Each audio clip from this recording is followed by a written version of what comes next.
barbaada jetti. Haasaallee isii faana walitti qabanii isii faana haasoftii maal beekaa ajandaa kanas yoo baane kan biraa finnaa waan akkasattu haasa'ame waa hedduu dhaga'aa ture. Kanaaf anis nama onlaayinii hin dalagatu mucayyoo tana dalagsiisuu hin dadhabne.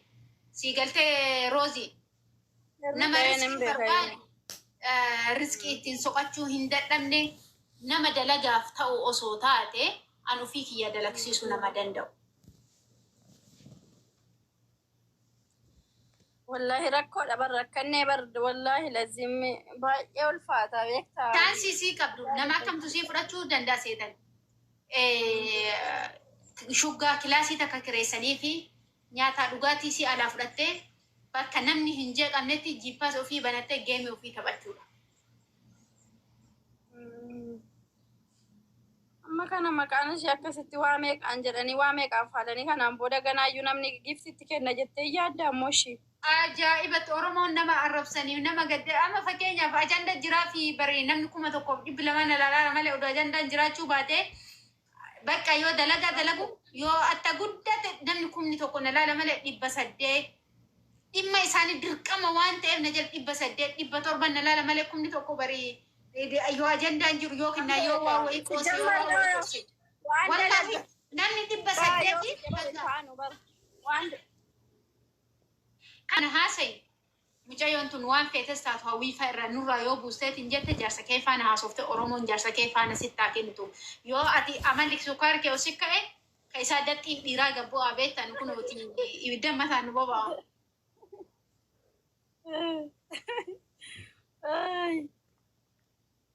Mee warri roozii kenni jettan tokko barreessaa warri roozittiin kennin 2 barreessaa. warri jaarsa siifaan itti kenni jetta sadi abootiin kennin roozii akkanatti sukkaara qabdi wal fixa ummani Oromoo mataratu wallahi roozii matara galchi garagalchi. wallahi haqiiqadha itti kennaa tokko tokkoffaa qooftuu sukkaara qabdi roozii sukkaara qabdi dalaguma bakkuma dalagaan gashaa'u karraati baan akkasitti yaay sukkaara lamaan booda rakkoodha Dakiyaatti itti kennin siin jedha warra koomantii bicha ilaalla garuu. Ani ati mas'uuliyyaa ma isii firraa buusuu barbaadame wanni sirraa fardi mas'uuliyyaa ma isii firraa lafa kaa'u. Amma mas'uuliyyaa narraa miti bar qeerroo irra an qeerroo mas'uuliyyaa ani qabu yaa qeerroo kiyya yaa lubbuu kiyya amma hingaya booda hin miidhamna atiin kunis hin miidhamta ija ummataa keessa jirta ija ummatarraa rabbi si haa hambisu mas'uuliyyaa mucattii tana ofirraa buusii nama amanamaa kennii jechuun jira isin faana miti haasofni amma qeerroo faana jechuudha qeerroo wallolutti jira. Ani waamee keessa dabalu. Akkoo isin nama dalagaati ammallee nama miidiyaati uummanni Oromoo. Ayyiban baati hojii onlaayinaan dalaguun feetuu jettee akkamitti maalitti godaree anna bira dhuftee akkamiree hawwi. Osoo dalaguu barbaadde mee teessisi kaleessa ammasiifan kadhataa turteen miidiyaa kana carraa kenniif takkitti jettee qeerroon carrama takkitti si bira mee hojjetaa tokko jalaa baasee haa hojjettu jettee qeerroo kunoo miidiyaa irra nama 2,000 wayii irra kadhataa turte. Wallaahi kunoo ati naga guutu ooltee jiru asirra lafaan guutu. Amma reeftana biyya nagaa jette ila afaan rosii haasoftii bari yoo haasoftu jechuun jenna ila boontuu aji quuftuma maqaa haati ima baafteef gisa daa'ima akkam akka taatu rabbiyaa ila waan bareeddu wayitii bara akkuma miidiyaa irra jirtu lafatti illee jirti. Quuftu. Baay'ee karaa nama ammeessiti wallaahi yeroo namni arrabsu Roozii ati mas'uuliyyaa fudhatteen fudhattaa tayyib qeerroodhaan walii gadiree kalqaasaa willeen cinqamaa artiimi. Ati rakkoo tana ofirraa buusuu erga barbaadde hawwi ati kalaas abbaan fedhee sirraa fuudhu dhiiraa dubartiyyuu haa ta'u amma ishee Oromootti beeksisi ofirraa kenni.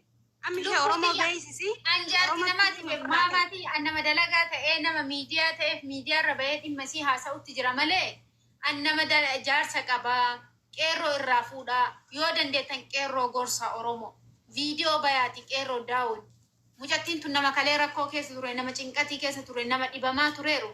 Mucayyoon tun akka hin miidhane yoo barbaade mucayyoo tana irraa baasaa jedhaati galaraafoon akkasin arrabsu sunuu sagalee naa ta'a sagalee keessanii haajama. Wallahi laazim.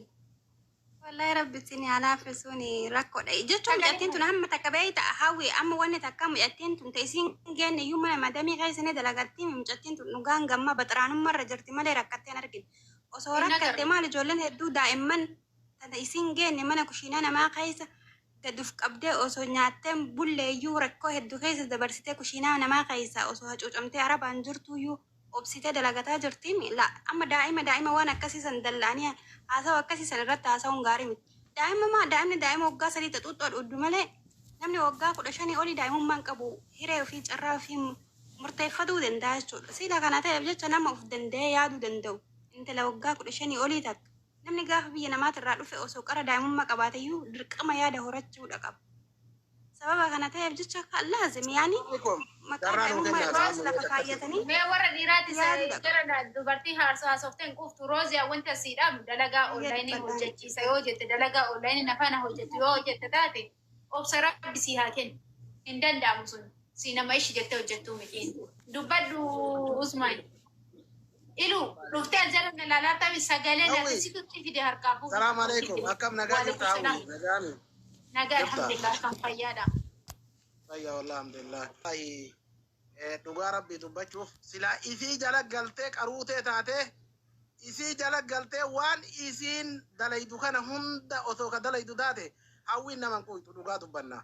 Nagaa taatee osoo qalbii ufii gaddeebiftee tiktokii irraa bilisa taatee osoo ka dalagatu barbaaddu taate isii irraa waan kana baratti malee silaa akkana badhee keessa fiigee tiktokii laaqee yookiin tiktokii irraa sirbaa miti. Micayyoon fayyaa hin qabdu. Micayyoon osoo fayyaa qabaattee wallaahi dubartiin qaruuteen obsitee gajjettee namaa dhiiteen waa barattee akkasitti morkaan bulti silaa. Kanaafuu micayyoo tana ofirraa gara geeggeessitan geeggeessaati nagaa hattaraa dalagadhaa yoo dalagatuu barbaadan dhugaa rabbiititti qeerrooleen bilbilaa fi wantummaan inni barbaadu maal namni gurra qabdannaa dhagaa qeerrootti bilbila mucayyoo tana ofirraa baasa. Kabajaan miidiyaa irraa fuute karaa miidiyaa mucayyoo tana ofirraa baasinaa jedhaa naa gorsa. Wallaahi anamni qeerroo iyya sagalee naa ta'a. Qeerroo sagalee kiyya dhagaamuu didar sagalee.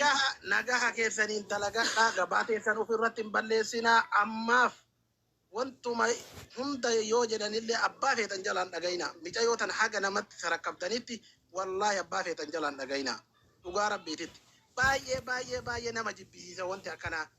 Mucayyoon kabajaa isin hin qabne waa takka hin dhageenye akka barbaade ta'a jettu tuni booda waa irra isin buufti. Kanaafuu rabbi nagaa isin haa godhu antanuma jechuu barbaadaa fitadhee galatooma.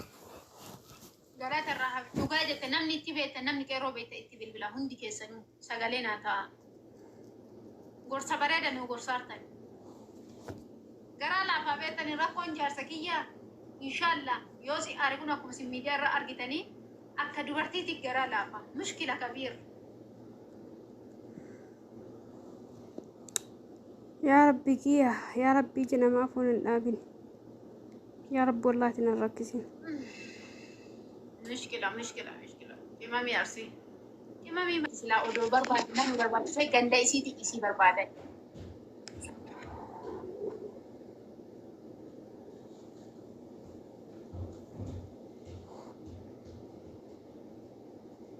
خواجة برسيسو نبدي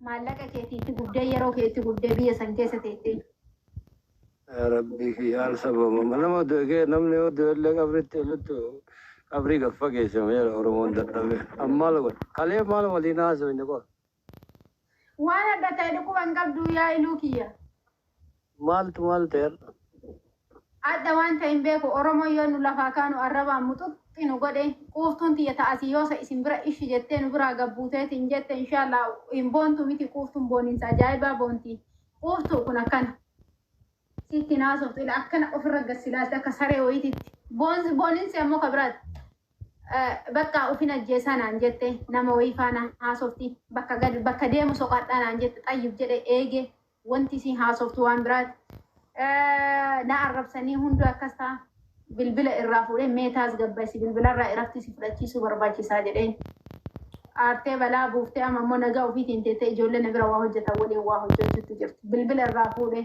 oromoon ammoo wal fixu jirti qooftuun ammoo aartee waan lolaartuuf qeerroon illee aaree lolee mucayyoo tana kabajaan irraa fudhadhaa jedhee haasa'utti jiran.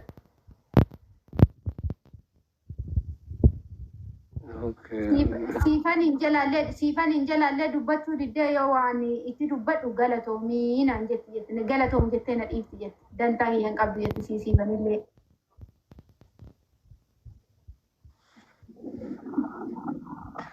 rakkanne Oromoota na wajjin. Ayyee nama soyinee sanarraa wanni goonash. Wallahi galatoom iluuki Nama yoo arginu. rabbumaa jedhiitii soqiitii nurraa fuudh amaana nu adda guyyaa kana yoo dandeesse nu manan oollu. Kalee waliin haasofne yoo dandeettan laala dalaysiisaa yoo qajeelte dalagaa feete hojjettu kana jedhaa turre. Garuu nama hedduutu walakaa jira sababa ishii. Kanaafuu iluu waan akkasii gootanii hedduun akka kanatti tola. Booda ammoo dhimmi kun yoo rakkoo wayii uumame gandummatti akka deebi'amu shakkii Amma rakkoon keessan maali beektaa? Nama yaada kennataa oola namni akka nama bira galtu akka nama waa godhuu fi rakkinni Oromoo baasa deebisa galcha ay baasa achi deebisa garana deebisa isiniin jedhan. Hin dhaga'an akka guyyaa amma taa'e. Sanumaayyuu yoo ta'e seerumaanii hojii seerumaan hojii yoo hojiin sun ammoo hin ta'u jettee waan qabdoolee qabattee galtee biyya biraallee deemuu dandeetti. Yookaan ammoo hojii nama soyine suutuma akkasitti tasgabbiidhaan yoo goone bareeda jechuu barbaade.